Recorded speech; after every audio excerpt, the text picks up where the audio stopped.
ఇలా చెబుతుంది. కాబట్టి మనకు సంతానం కలిగితే సత్యనారాయణ వ్రతాన్ని చేస్తాను అని అన్నారు కదా, మరి సంతానం కలిగింది కదా, సత్యనారాయణ వ్రతాన్ని ఎప్పుడు చేసుకుందాము అని అడుగుతుంది. అందుకు ఆ వైశ్యుడి యథావిధిగా తన వ్యాపారాన్ని అంతా కూడా చేసుకుంటుంది. అలా కొంతకాలం గడుస్తుంది. కొన్ని సంవత్సరాల తర్వాత ఈ యొక్క వైశ్యుడి కూతురైన కళావతి పెళ్లి వయసుకు వస్తుంది. ఈ యొక్క వైశ్యుడు తన దగ్గర పని చేస్తున్న ఒక దూతను పిలిచి నా యొక్క కూతురికి యోగ్యుడైన వరుణుని కాంచనాపురానికి వెళ్లి తీసుకురమ్మని తన దూత పంపుతాడు.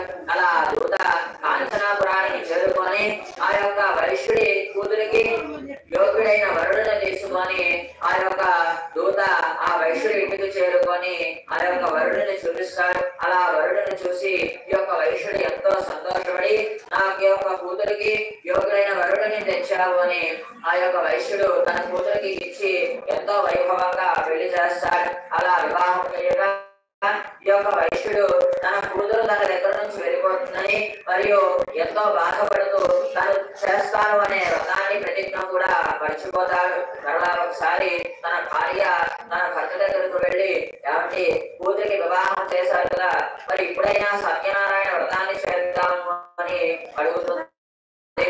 అందుకు ఆ వైశ్యుడు ఈ యొక్క వ్రతాన్ని తర్వాత ఎప్పుడైనా చేద్దామని అని ఆ వ్రతాన్ని కూడా వాయిదా వేస్తాడు. అలా సత్యదేవుడు ఎంతో ఆగ్రహాన్ని పొందుతాడు. ఓ వైశ్యుడా, నా వ్రతాన్ని చేస్తాను చేయకుండా వాయిదాలు వేసుకుంటూ వస్తావా, నీకు సర్వ దుఃఖాలు కలుగుగాక, సర్వ కష్టాలు కలుగుగాక అని ఆ సత్యనారాయణ ఆగ్రహంతో కోపంతో ఆ వైశ్యుడిని పిలుస్తారు. ఆ శాపం కారణం చేత ఈ యొక్క వైశ్యుడు యథావిధిగా తన అల్లుడికి వ్యాపారాన్ని ఎలా కూడా చేయాలి నేర్పించడానికి అని తన అల్లుడిని వెంటబెట్టుకొని నదీ మార్గంలో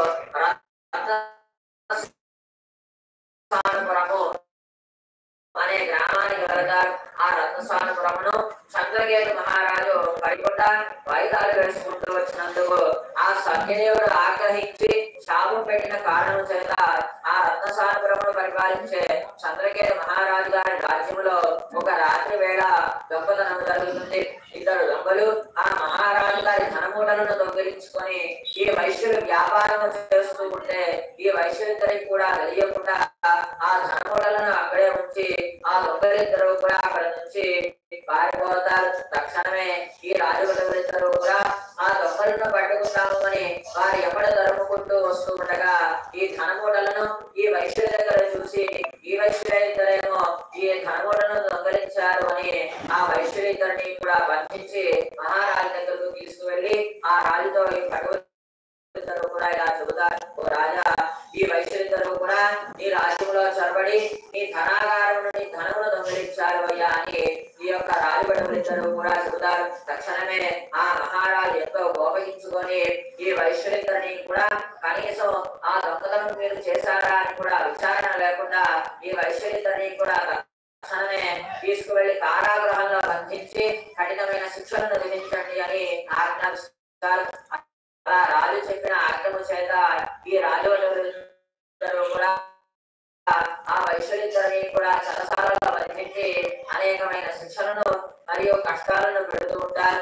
ఈ వైశ్యులిద్దరూ కూడా వారు చేయడానికి తప్పు కూడా ఎంతో బాధలను అనుభవిస్తూ ఉంటారు. అలా కొంతకాలం గడుస్తుంది. ఈ యొక్క వైశ్యుడి భార్య కూతురైన లీలావతి కళావతి ఇద్దరు కూడా వీరి భర్తలు ఇంతకాలం అయినా కూడా ఇంటికి తిరిగి రాలేదు అని ఎంతో బాధపడుతూ ఉంటారు. అలా కొన్ని రోజుల గడవగా ఈ తల్లి కూతురులిద్దరు కూడా ఆరోగ్యం క్షీణిస్తుంది.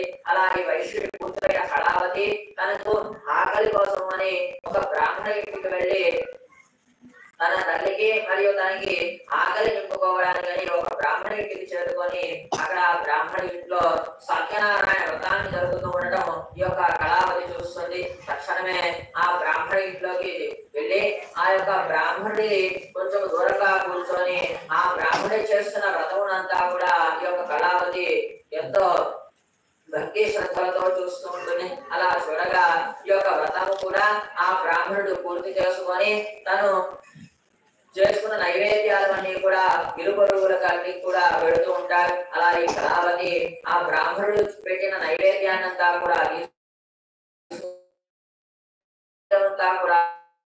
కలిగి